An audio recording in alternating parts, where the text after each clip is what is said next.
Olá mais uma vez. Para esse vídeo, eu gostaria de tratar de um assunto que ele é, na verdade, um dos mais polêmicos na atualidade. Para a maioria dos cristãos, o conhecido apóstolo Paulo, ele tem uma grande relevância nos escritos do Novo Testamento, inclusive ele que publicou, que escreveu, a grande parte do Novo Testamento. Nas suas epístolas, nas suas cartas, as cartas paulinas, elas dão uma série de instruções aos seguidores do messianismo na época do primeiro século. Bem, a verdade, gente, é que grande parte dos escritos do apóstolo Paulo é possível encontrar nela uma forte convicção dos pensadores e dos filósofos que existiam na época e até 500 anos antes da Era Comum. 500 anos antes que viesse nascer o próprio Paulo, ou o chamado Yeshua Messias.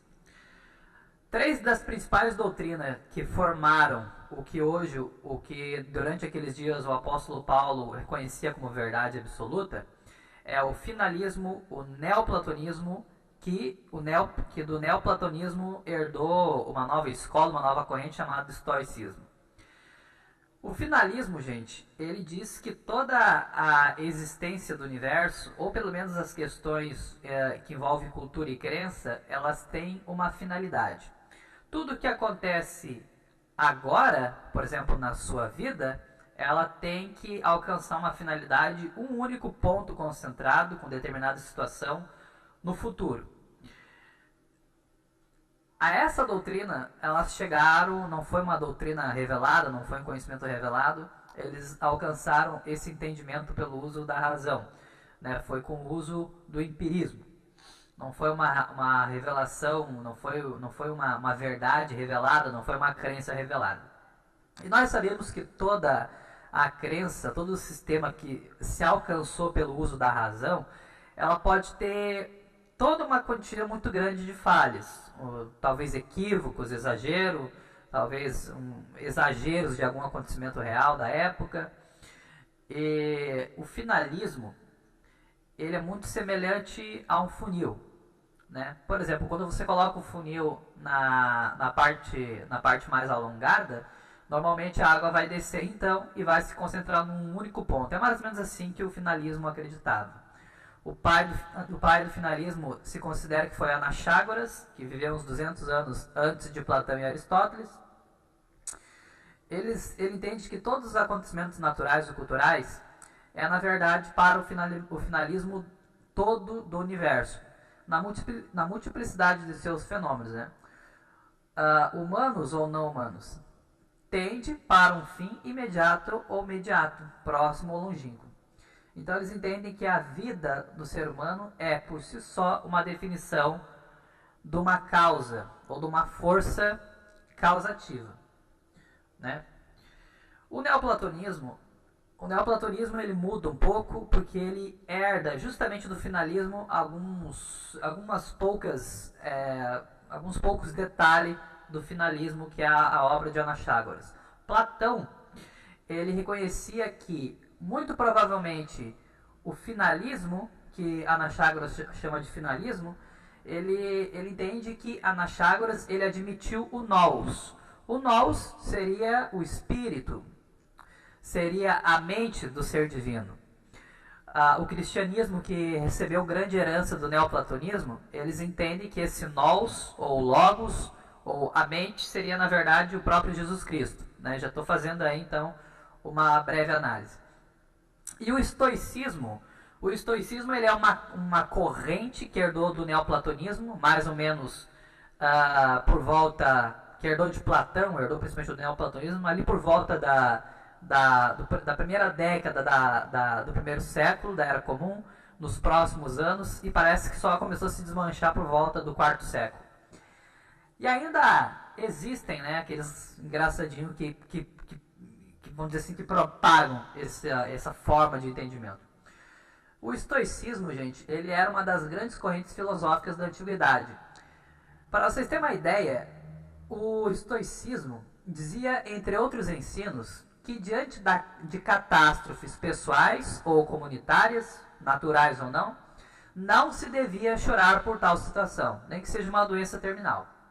Pois esta filosofia, o neoplatonismo, garante aos seus praticantes que tudo estava determinado antes que aconteça.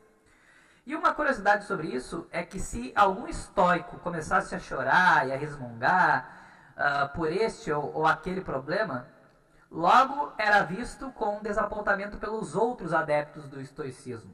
Porque os adeptos do estoicismo entenderiam então que aquela pessoa que se dizia estoica toda a sua vida, ou pelo menos que se disse estoico por um tempo, na verdade não estaria praticando o estoicismo, porque ele não consegue, vamos dizer assim, se agarrar à ideia fervorosa de que já estava determinado antes que aquele acidente acontecesse, antes que aquele ente querido morreu prematuramente, de repente, antes que aquele desastre natural alcançasse.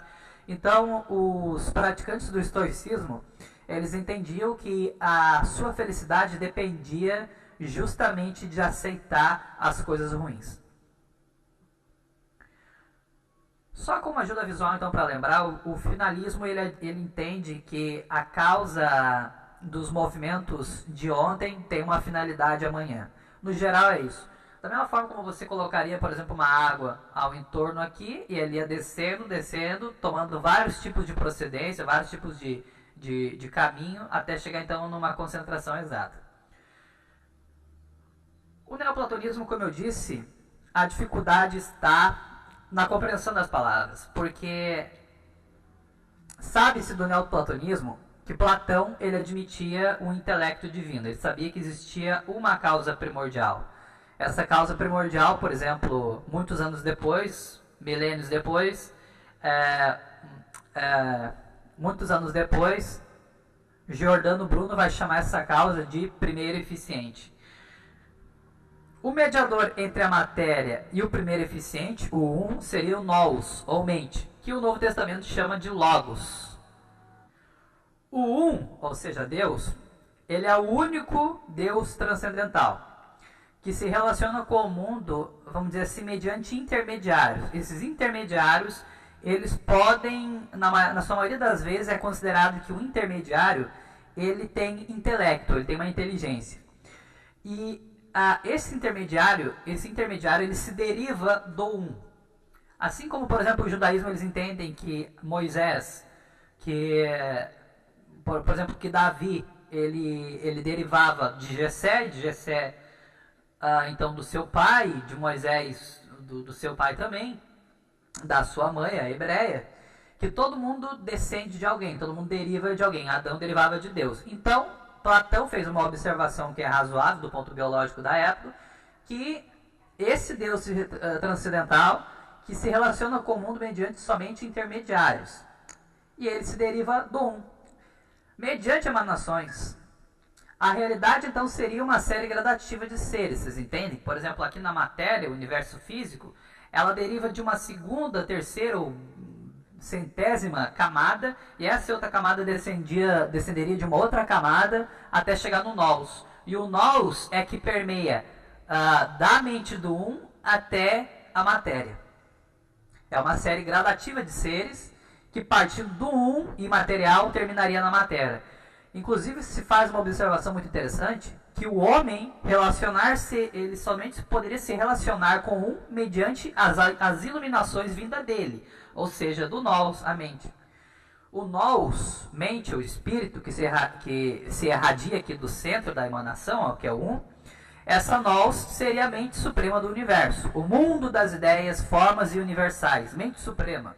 O mundo das ideias de Platão, né? O mundo das ideias, conhecido mundo das ideias de Platão. E como eu disse, gente, se nós chamarmos a nous de logos, então nós teríamos aí a forma cristã de compreender as ideias de Plotino. De Platão, do Filo, judeu também, né? Que ele viveu por um tempo no Egito. E da mesma forma como a luz, os gregos na antiguidade, eles examinavam muito o comportamento da luz, eles entendiam que nada é mais veloz, por exemplo, do que a própria luz. Isso era visível, isso era percebível, né? E que a partir da luz era possível discernir um objeto ou não. Então, por exemplo, aqui, ó, se nós compararmos, porque no estoicismo também tinha muito disso, inclusive alguns adeptos do cristianismo do primeiro século entendiam assim. Se nós imaginarmos essa bola vermelha, que diz aqui físico, se nós chamarmos essa bola vermelha de físico do nosso Sol, você vai ver que ao acompanhar, ao perceber o comportamento da luz, você vai ver que em determinadas ocasiões, normalmente direto, conforme tem sol, caso não tenha nuvens, você vai ver que todo objeto ele produz uma sombra.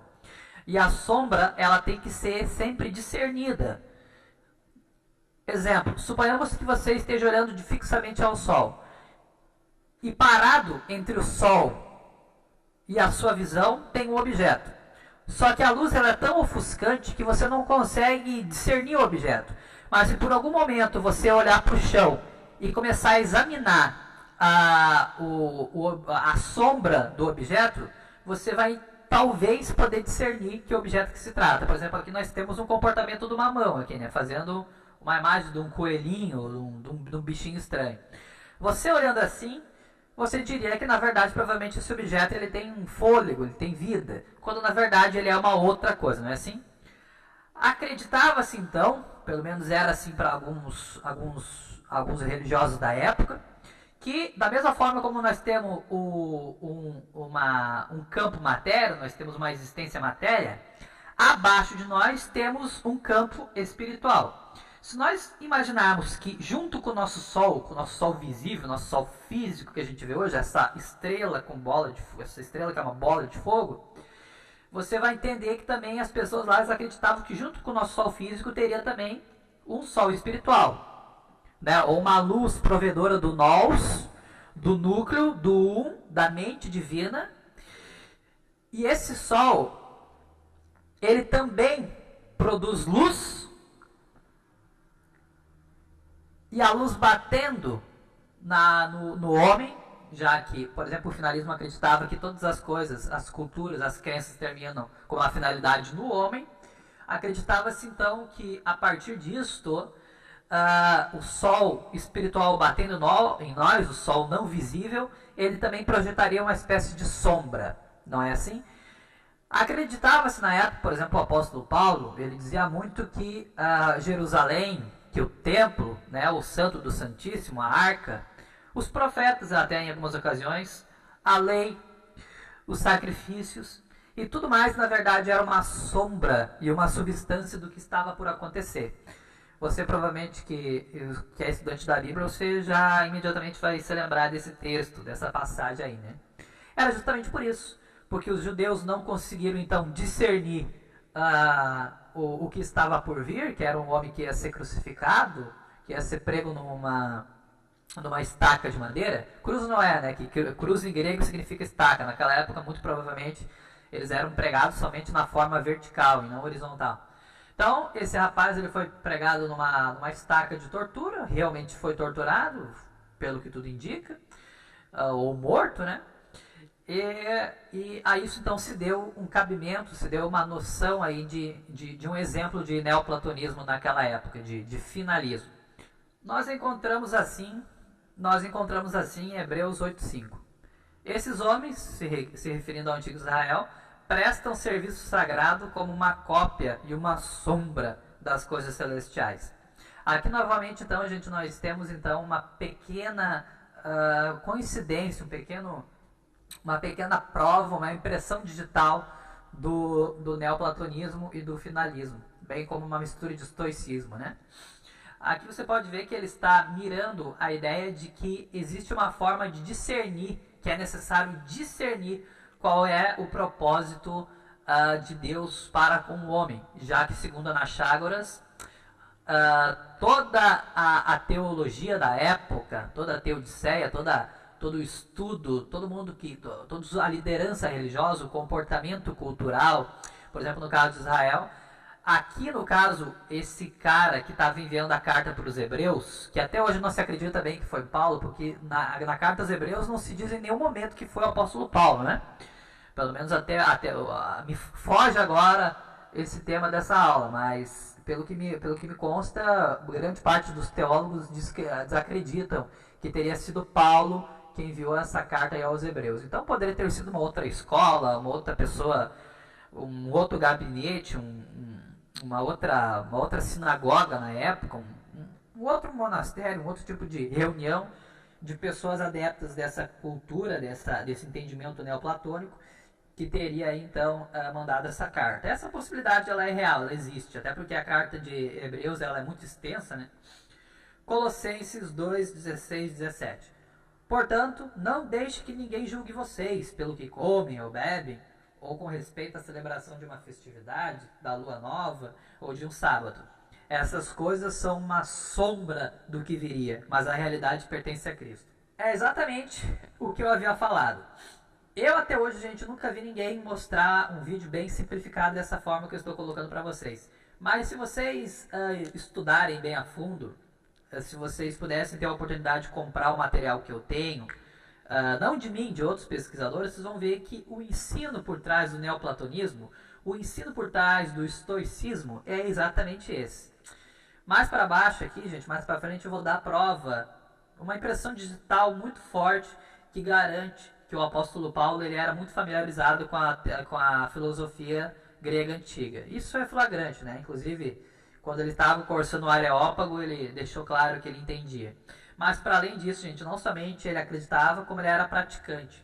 Eu creio que na possibilidade do apóstolo Paulo ter existido de verdade, porque tem aqueles que defendem que Paulo que significa pequeno, na verdade, era uma escola de doutores filosóficos na época que queria, vamos dizer assim, pegar todas as culturas mundiais da época e fazer então um finalismo, vamos dizer assim, justamente a ideia do funil, né?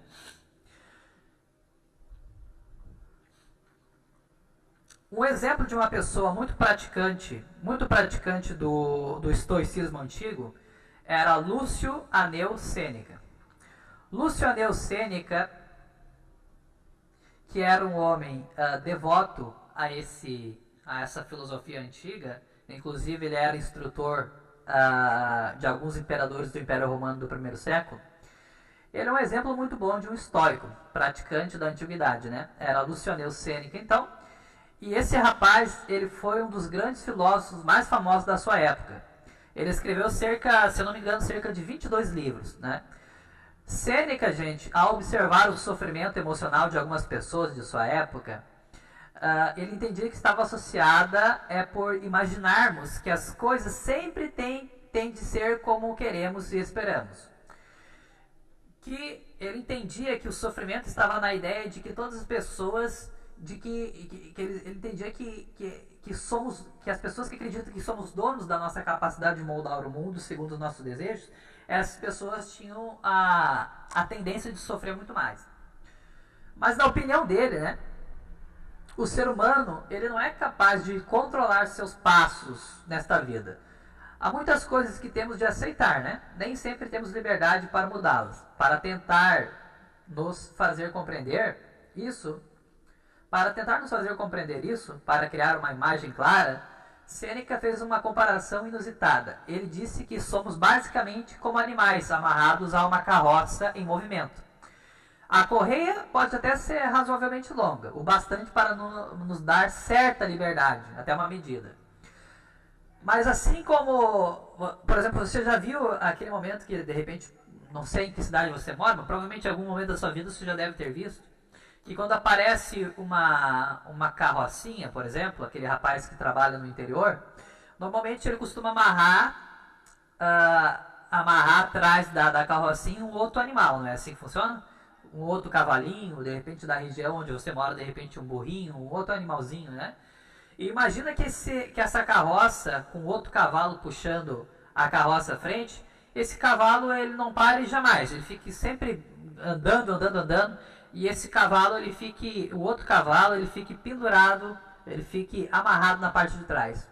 Por mais que ele fique cansado, por mais que ele sofra, ele não vai poder, vamos dizer assim, se soltar, porque a corrente não vai se soltar dele, não é?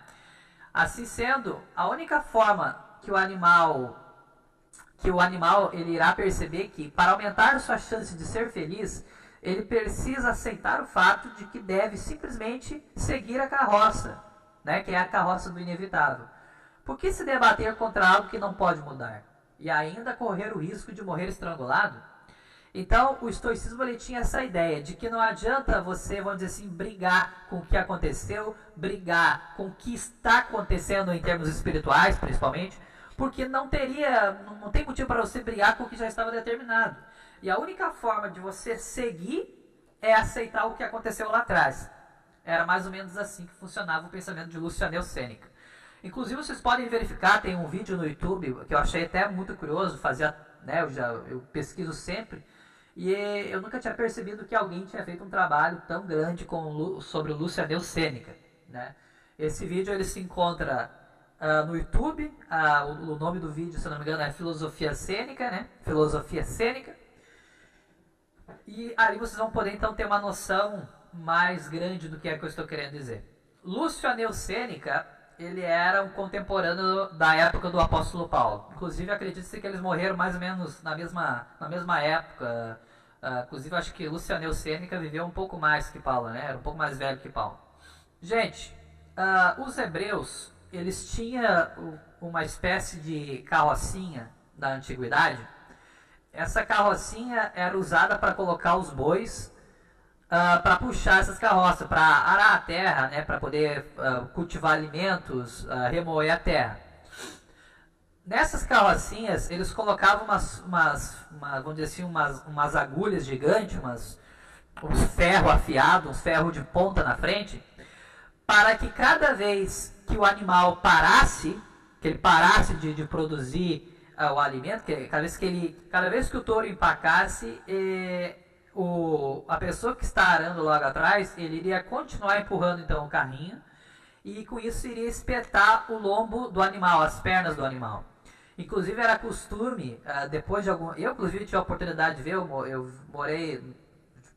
costumo passear bastante no interior, onde meus parentes moram, lá no interior do estado. E lá eu pude ver um animal sendo domesticado assim, sendo treinado assim, né? À medida que o animal sofria com a espetada da parte pontiaguda do objeto com que estava sendo arado a terra, no começo ele dava uns certos coices para trás na máquina, como se estivesse tipo assim, tentando quebrar o propósito do carrinho arado, que era justamente para tentar quebrar aquelas agulhas, né, para ele não ser mais espetado. E no momento que ele espetava, ele se machucava mais ainda, né? Chegava a dar aqueles pulinhos assim, dava pena. Mas conforme o tempo foi passando, gente, eu percebi, eu que fiquei uns 15 dias lá, eu percebi que aquele boizinho, ele já no final, quando nós estávamos para voltar da viagem, do nosso passeio lá no interior, eu percebi que o animal ele já não fazia mais tanto isso, tá? Como se ele estivesse se acostumando com isso. Isso, inclusive, está no Novo Testamento, tá? O próprio Novo Testamento testifica isso para nós, não é? Gente, assim como Lúcio Aneu Sêneca acreditava que não adiantava, por mais doloroso que fosse, Lúcio Aneu Sêneca entendia que a deusa Ó Fortuna, que os deuses, que as divindades, eles já estavam trilhando o caminho do homem da forma que era interessante para Deus ou para as divindades daquela época, né, para o paganismo daquela época. Lúcio Aneu Sêneca ele disse então que não adianta. Se você está preso atrás de uma carroça, por mais que você tente se debater, você só vai aumentar o seu sofrimento. E da mesma forma como Anaxágoras, que é o pai desse entendimento, desse primeiro raciocínio cru, que serviu de base para as outras correntes filosóficas antigas, gente, eu quero fazer só uma pequena análise, e eu tenho certeza que isso vai ajudar vocês a entender muito, tá? O apóstolo Paulo, quando ele estava conversando com o rei Agripa, ele estava tentando persuadir o rei Agripa. Acredita-se, gente, que o rei Agripa ele não entendia quase nada de filosofia, tá? É muito pouco provável que ele entendesse de alguma coisa, porque ele era, antes de qualquer coisa, hebreu, embora ele fosse pró-romano, né? Ele era pró-romano, mas ele muito provavelmente não tinha esse entendimento, ele se dedicava mais para o judaísmo secular. Embora as Decápolis, as 10 cidades que existiam, eram 10 cidades gregas que existiam dentro de Israel, como por exemplo a região dos Gerazenos, entre outras, né? Muito provavelmente ele não tinha associação com a filosofia grega, com as ideias romanas, com a filosofia corrente na época, né? Agora, gente, eu quero fazer uma comparação. Qual é a diferença do ensinamento do estoico Lúcio Aneu Sêneca e do apóstolo Paulo, o estoico? Porque dá para ver claramente que ele ensinou exatamente, tá? Ele ensinou para os hebreus isso, ensinou também para outras congregações distantes, a filosofia que não era dominante em Israel, como método de convencimento. O que significa isso? Quer dizer, então, que uma divindade greco-romana, no mínimo, uma semidivindade, teria aparecido para ele nos portões de Damasco, perto de Damasco, capital da Síria, e teria dito o quê? Né? Atos 26, 14. Saulo, Saulo, por que você me persegues? Ao resistir às aguilhadas, você só faz mal a si mesmo. Exatamente a mesma coisa que Lúcio Aneu ensinava. Então, agora, gente, vamos botar assim, vamos botar dessa forma, né? É claro que o comportamento do reino espiritual é muito complicado para nós. A gente não entende. A gente sabe que, por exemplo, Deus, ele não permeia o universo físico. Deus não tem voz, Deus não tem boca, não tem jeito de Deus falar. Porque se Deus não ocupa lugar no espaço, não ocupa lugar no tempo, não tem jeito de Deus falar. Porque o tempo, ele é a duração da mudança de qualquer coisa. A mudança do dia para a noite, a mudança de uma doença, uma pessoa enferma para uma pessoa saudável, a mudança de uma recuperação de um acidente, a mudança do tempo em que dura uma guerra. A mudança do tempo de uma situação para outra, essa é o tempo. É a mudança da duração, a duração da mudança. Então, muito provavelmente o que aconteceu aqui é que o apóstolo Paulo, esse rapaz chamado Saulo, né, que era muito devoto, seja ele uma pessoa verdadeira, seja ele uma escola, eles eram muito devotos à sua filosofia antiga. Eles tentaram então imiscuir-se aí da lei judaica e tentaram criar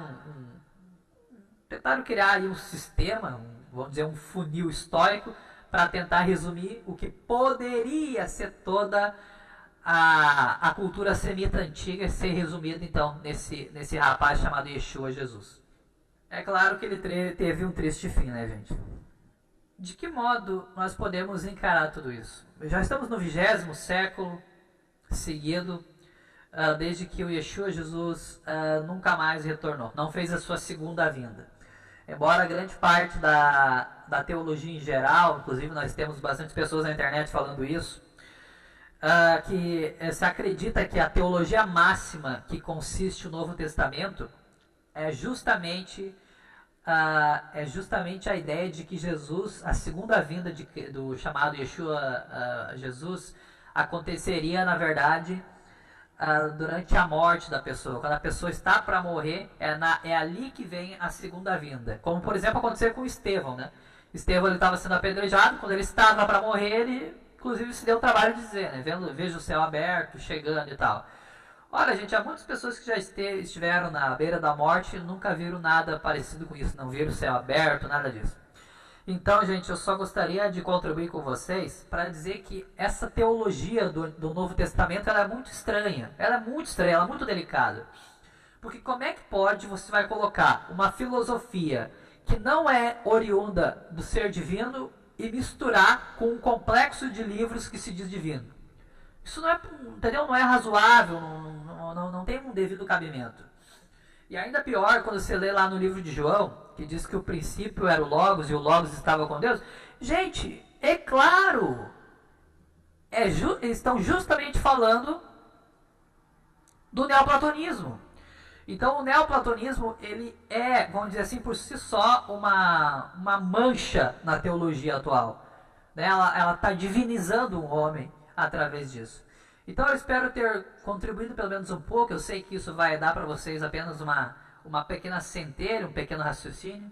É claro que eu vou fazer muitos mais vídeos com relação a esse. Eu estou tentando apenas resumir para o vídeo não ficar muito curto, porque você sabe que o YouTube ele tem uma limitação de tempo para cada vídeo. Mas eu vou fazer outros vídeos sim ao longo do tempo.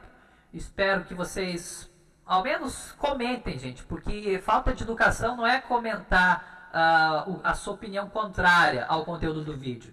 Falta de educação é não comentar, né? Porque você acompanhou, você dedicou o seu tempo, agora dê seu parecer. Só que antes de qualquer coisa, gente, eu quero dizer que pesquise, vá a fundo, você vai ver que você vai chegar na mesma conclusão que eu. É um compêndio de uma filosofia greco-romana antiga que se utilizou de uma chance aí para poder então imiscuir-se de várias crenças da época, não é? Então era isso. Fico feliz por terem acompanhado até aqui. Continue ligado nos nossos vídeos aqui no canal. Você vai ver muitos outros vídeos. Você pode estar se utilizando aí de outros vídeos que a gente está disponibilizando na internet. E do mais, era isso. Tchau e obrigado.